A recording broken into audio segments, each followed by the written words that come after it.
Hello दोस्तों, कैसे आप सभी। मैं मुकेश एक बार फिर से आप सभी का आपके अपने परिवार टाइम मुकेश पे बहुत बहुत स्वागत करता हूँ। दोस्तों, रोज़ मैं हिंदी का प्रैक्टिस सेट करवाता हूँ। आज यह हिंदी का प्रैक्टिस सेट नंबर 7 है। हमने 6 प्रैक्टिस सेट कर लिए हैं।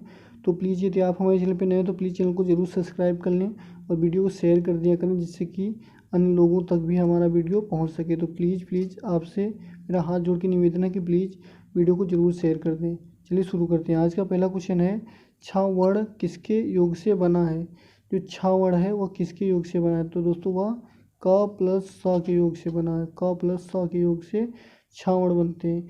छ वर्ण यानी कि संयुक्त वर्ण के अंतर्गत आता है। संयुक्त वर्णों की कुल संख्या 3 होती है। संयुक्त वर्णों की कुल संख्या 3 होती है, यानी कि जो छ और त्र ज्ञ, यह 3 वर्ण संयुक्त व्यंजन कहलाते हैं। संयुक्त व्यंजन कहलाते हैं। नेक्स्ट क्वेश्चन,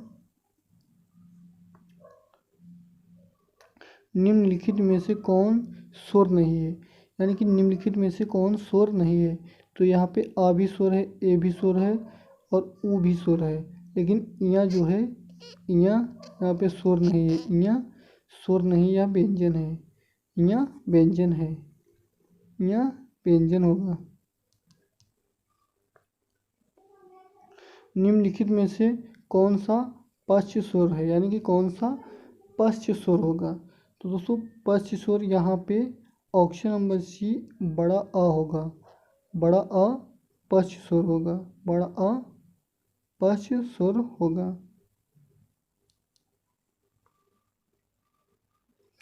निम्नलिखित में से कौन सा संयुक्त व्यंजन नहीं है, यानी कि कौन सा संयुक्त व्यंजन नहीं। अभी हमने आपको बताया था कि जो छ, त्र और ज्ञ, ये तीनों होते हैं संयुक्त व्यंजन। तो यहाँ पे स जो है, सल्बी वाला स, तो यहाँ पे जो सा है यह संयुक्त व्यंजन नहीं है। यह संयुक्त व्यंजन नहीं है, यह है, यह होगा आपका ऊष्म व्यंजन। ऊष्म व्यंजन।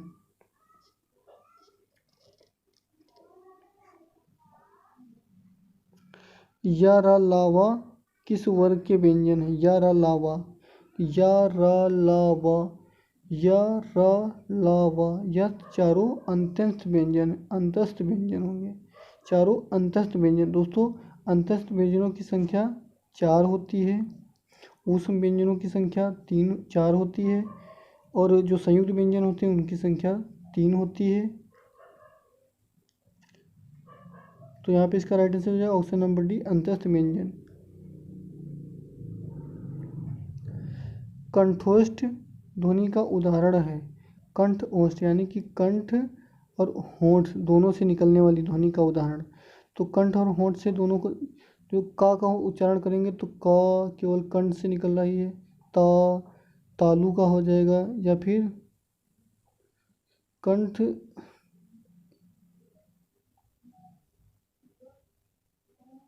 ये ता मूर्धा का हो जाएगा। लेकिन ए यहाँ पे कंठ और ओंठ से निकला। ए जो है कंठ और ओंठ से निकला, तो यहाँ पे ए इसका राइट आंसर हो जाएगा। निम्नलिखित में से शुद्ध वर्तनी का चयन कीजिए। निम्नलिखित में से शुद्ध वर्तनी का चयन कीजिए। शुद्ध वर्तनी का चयन करना है। तो दोस्तों शुद्ध वर्तनी यहाँ पे है कुमुदिनी। कुमुदिनी ऑप्शन नंबर बी। कुमुदिनी, यहाँ पे ऑप्शन नंबर बी सही होगा। कुमुदिनी, कुमुदिनी बिल्कुल सही लिखा है। कुमुदिनी बिल्कुल सही लिखा हुआ है। दिए गए शब्दों में शुद्ध वर्तनी वाला शब्द है। शुद्ध वर्तनी वाला शब्द, तो दोस्तों संसारिक भी गलत लिखा हुआ है। कीर्ति और सर्वोत्तम भी गलत है। यहाँ पे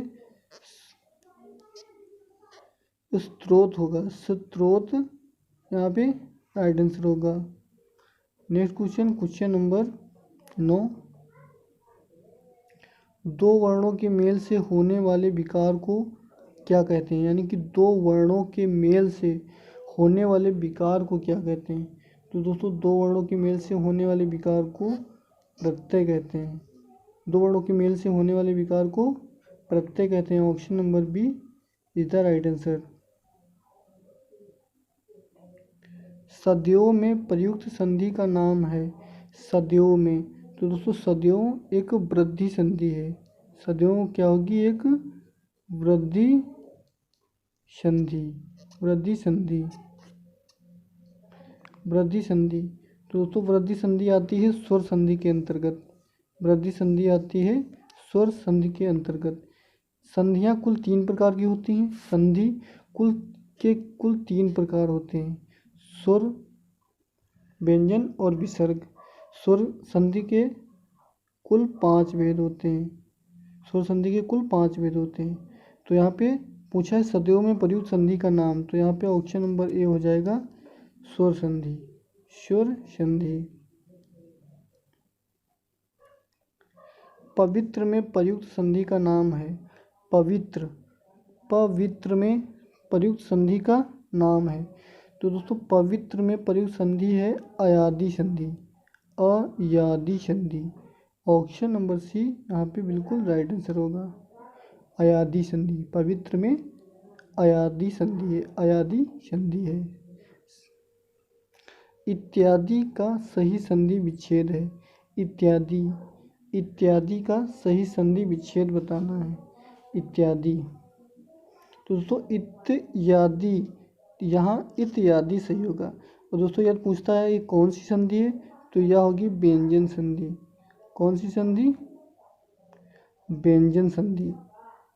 इत्यादि, ऑप्शन नंबर बी, इत्यादि। सॉरी दोस्तों इत्यादि था, मैंने कुछ इत्यादि, इत्यादि इसका राइट आंसर होगा। इत्यादि, इत्यादि, ऑप्शन नंबर सी।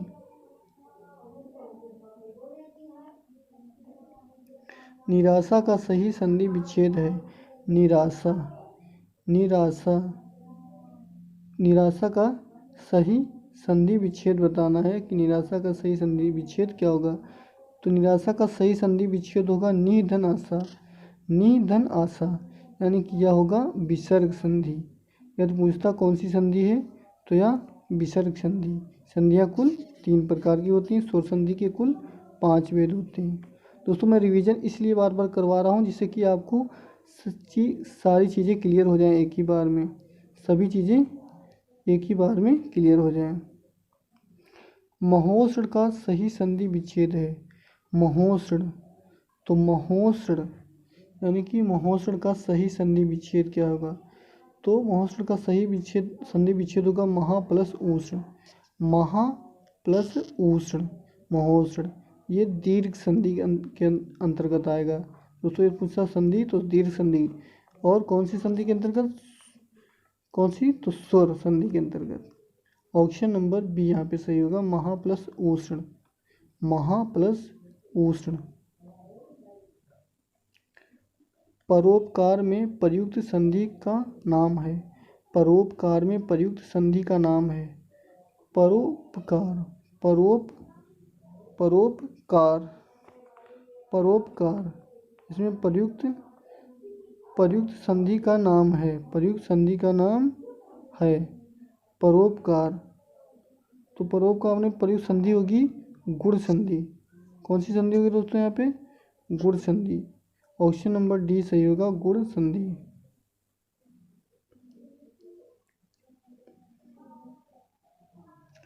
असोदा में प्रयुक्त संधि का नाम है। असोदा में प्रयुक्त संधि का नाम है। असोदा में प्रयुक्त संधि का नाम है। असोदा, असोदा में प्रयुक्त संधि कौन सी होगी दोस्तों, वह होगी विसर्ग संधि। विसर्ग संधि। अ प्लस सोदा, अ प्लस सोदा, असोदा, विसर्ग संधि। विसर्ग संधि।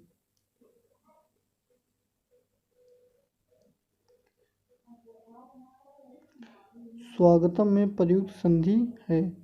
तो स्वागतम में प्रयुक्त संधि होगी सु प्लस आगतम, स्वागतम, यानी कि यण संधि।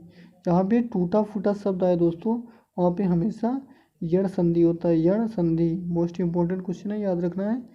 यण संधि, युद्ध यण संधि।